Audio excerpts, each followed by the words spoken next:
ખેતરમાં છુપાયેલો હતો નશાનો કારોબાર, એસઓજીએ પળવારમાં કર્યો પર્દાફાશ।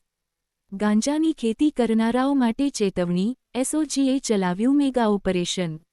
સરોદી ગામમાં ડ્રગ્સ વિરુદ્ધ પોલીસનો પ્રહાર, 74 કિલો ગાંજો ઝડપાયો। ખેતરમાં પાક નહીં, ગાંજો ઉગાડતો હતો યુવક, પોલીસે 37 લાખનો મુદ્દામાલ જપ્ત કર્યો। વલસાડ જિલ્લામાં માદક પદાર્થોના ગેરકાયદે વેપાર સામે પોલીસ દ્વારા સતત કાર્યવાહી કરવામાં આવી રહી છે, ત્યારે એસઓજી વલસાડને વધુ એક મોટી સફળતા હાથ લાગી છે। પાડી તાલુકાના સરોદી ગામમાંથી ગાંજાનું ગેરકાયદે વાવેતર ઝડપી પાડીને પોલીસે 37 લાખથી વધુનો મુદ્દામાલ કબજે કર્યો છે।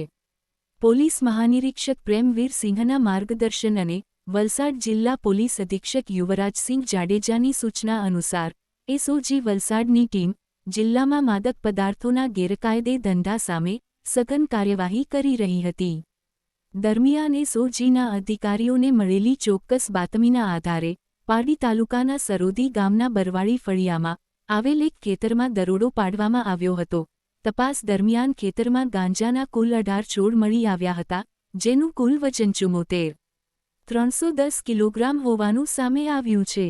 પોલીસે સ્થળ પરથી જીતેન્દ્રભાઈ ઉર્ફે જીતુ અમૃતભાઈ કોંતી, ઉંમર 23 વર્ષ, રહેવાસી માની ગામ, કપરાડા તાલુકાને ઝડપી પાડ્યો હતો।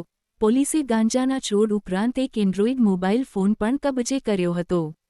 જપ્ત કરાયેલા ગાંજાની અંદાજિત કિંમત ₹37,15,500 હોવાનું પોલીસ દ્વારા જણાવાયું છે, જ્યારે મોબાઈલ ફોન સહિત કુલ મુદ્દામાલની કિંમત ₹37,20,500 થાય છે।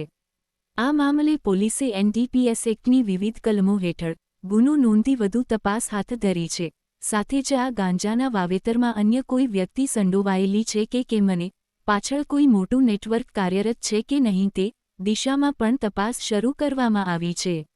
એસઓજી વલસાડની આ સફળ કામગીરીમાં police inspector DD Parmar, PSI YP Hadiya સહિત સમગ્ર ટીમે મહત્વની ભૂમિકા ભજવી હતી।